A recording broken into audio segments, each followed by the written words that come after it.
নাহিদ রানাকে ৭৫ লাখ রুপিতে সরাসরি আমার দলে চাই। নাহিদ রানার গতিশীল বোলিং দেখে আমি মুগ্ধ।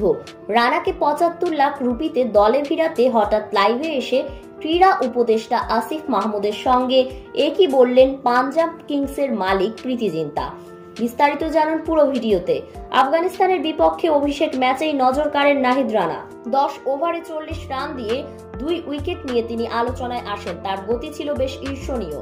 নিয়মিত 140 কিলোমিটার প্রতি ঘন্টা গতিতে বল করেন তিনি। নাহিদ রানা সাম্প্রতিক সময়ে 150 কিলোমিটার ঘন্টা গতির মাইলফলক স্পর্শ করেছেন, যা তাকে আইপিএল ফ্র্যাঞ্চাইজিগুলোর নজরে এনে দিয়েছে।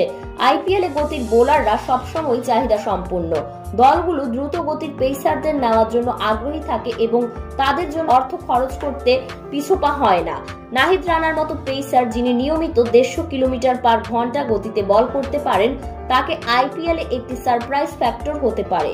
এদিকে লাইভে এসে প্রীতি জিন্তা আসিফ মাহমুদকে বলেন, আমরা নাহিদ রানাকে ৭৫ লক্ষ রুপিতে সরাসরি দলে ভিড়াতে চাই।